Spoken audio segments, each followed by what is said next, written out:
आइए, मैं क्या कर सकता, बोले कर क्या सकते हो, कपड़े बना दो। बोले कि बिल्कुल, जो आज्ञा। एकदम जल्दी से जल्दी सबके कपड़े बना दिए, सब मिलकर कपड़े सिल गए, एकदम फिटिंग हो गए, एकदम फिटिंग हो गए।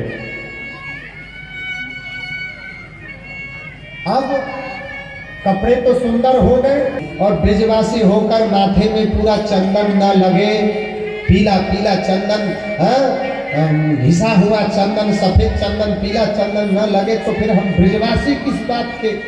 मामा जी देखते ही पहचान जाना चाहिए कि ये मथुरा से नहीं, ये वृंदावन से आया हुआ भांजा है। वो बात तो सही बोल। दूसरे ने कहा, लाला ये तो चंदन तो मिल ही जाएगी, परंतु माला चाहिए। जब तक माला न पहन लेना, माला न पहन ले, फिर ब्रिजवासी किस बात की। ब्रिजवासी लोग क्या करते हैं पता है, वृंदावन में बांके बिहारी का दर्शन करने जाते हैं तो माला खरीद लेते हैं। ऐसा माला ले जाकर कृष्ण को दिखाते हैं, कृष्ण पहनोगे, लाला पहनोगे, बस दिखाते हैं, फिर अपने आप पहन लेते हैं। ऐसे करके खुद पहन लेते हैं, कृष्ण को दिखाएंगे और खुद पहन लेंगे। तो ऐसे ही ब्रिजवासी कहने लगे, लाला लाला माला तो चाहिए। एक कई वर्षों से, कई जन्मों से प्रतीक्षा कर रहा था, मैं कंस को माला पहनाते पहनाते थक गया, और कभी भगवान को माला पहनाने का अवसर मिले तो मैं भगवान को पहनाऊं। आज कृष्ण स्वयं उसके सामने खड़े हो गए, गदगद हो गया, उसके जीवन का सब कुछ मिल गया, देखते रह गया, माला पहनाओ ना मुझे। कृष्ण को माला पहनाया, सभी ब्रिजवासी मुझे मुझे मुझे सब ने पहन लिया। चलो आगे आगे। अब चंदन का रह गया तो उधर से कुब्जा आ रही थी, 3 जगह से टेढ़ी, ऐसे करके कुब्जा को देखा कृष्ण ने और कहा, अरे सुंदरी सुनती हो, सुंदरी सुनती हो। कुब्जा ने मुड़कर देखा, मुझे आज तक किसी ने भी कुब्जा त्रिवक्रा से कोई दूसरा नाम नहीं लिया, पर आज मुझे कोई कुब्जा सुंदरी बोल के बुलाने वाला, ये कौन सा परम सुंदर है। पीछे मुड़ के देखा तो साक्षात कृष्ण को देखा, गदगद हो गई। कृष्ण आगे बढ़े, सुंदरी आगे बढ़ी, दोनों ने देखा, आंखें चार हुई। भगवान ने कहा, सुंदरी बड़ी सुंदर लग रही हो, तुम्हारे हाथ में क्या है। बोले कि चंदन है। बोले कहाँ से ला रही हो। बोले कि मेरा नाम त्रिवक्रा है, मैं चंदन घिसने का काम करती हूँ, मेरा घिसा हुआ चंदन कंस को अति प्रिय है। बोले कि आज का चंदन मुझे लगा दो ना। वो तो पहले से लट्टू हो चुकी थी, उसने भगवान को चंदन लगा दिया और सभी ब्रजवासियों को लगा दिया। और भगवान कृष्ण ने कहा, सुंदरी थोड़ा इधर आओ। वो आ गई। भगवान कृष्ण ने अपना एक पैर उस सुंदरी के पैर में रख दिया और एक हाथ ले जाकर उसके ठोटी में यहाँ पे ले जाकर लगाया और ऐसे करके उठा दिया, कड़क कड़क कड़क करके सीधे हो गए और वो तो विश्व सुंदरी हो गई। बोलो राधे राधे।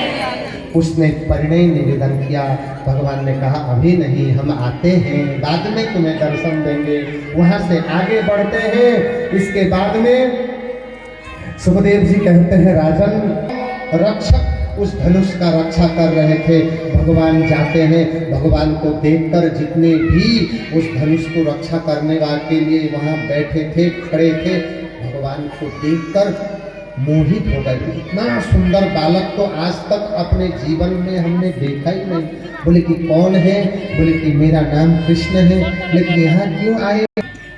जब छूने का आया, स्वप्न थोड़ा सा आया, गधे में बैठकर गधे का सवारी कर रहा है, भैंसे का सवारी कर रहा है, खाई में गिर रहा है, भाले से कोई उसको मार रहा है। बड़ा बुरा बुरा सपना देखा, चिल्लाया, मर गए रे।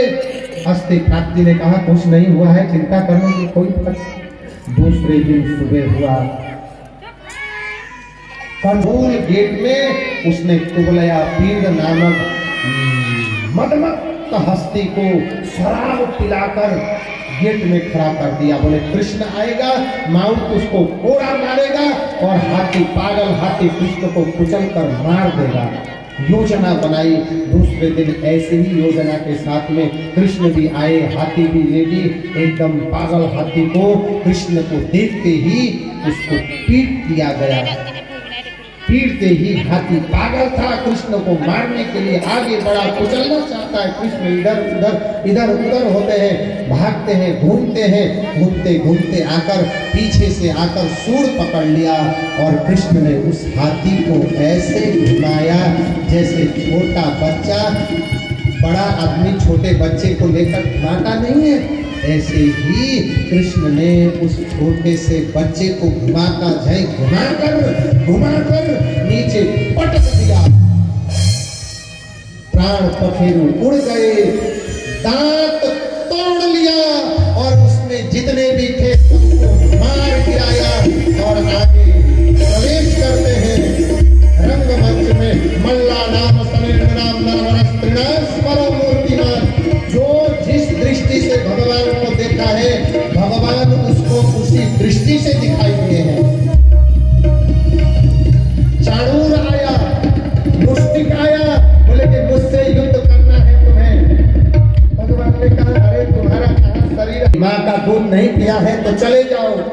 कृष्ण ने कहा अरे हम माँ के दूध पिए हैं, और केवल एक माँ के नहीं, 9 लाख गौ माता का दूध पिया है। क्या सोचते हो? 2-2 हाथ करने के लिए रेडी है। भगवान कृष्ण ने कमर बांधा। कृष्ण को कमर बांधते हुए देखकर भाई जब आगे है तो मैं पीछे कैसे रह सकता हूँ। बढ़ गए आगे।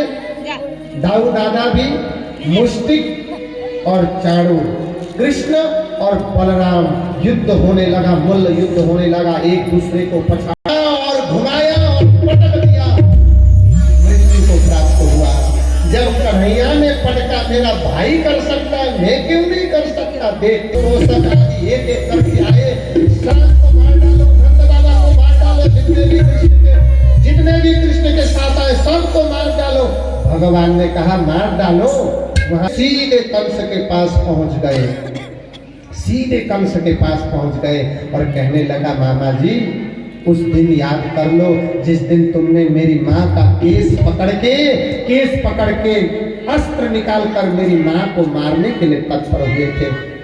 मेरे 6 भाई को तुमने मार डाले, उस समय तुम्हें दया नहीं आई। भगवान ने वहां से कंस को उठाया है और उठाकर वहीं से पटक दिया, वहीं से ऊपर से पटक दिया। परंतु फिर भी भगवान का क्रोध शांत नहीं हुआ और सीधे ये जो है ना, ये सीधे कंस के छाती में ले जाकर छाती को विदीर्ण कर दिया। कंस का प्राण पखेरु उड़ गया। बोले कंस मर्दन भगवान की। अपने माता पिता को कारागृह से मुक्त किया है। नंद बाबा को पुनः वृंदावन भेज दिया, बाबा आप जाइए। भगवान कृष्ण मथुरा में रहने लगे। समय के साथ में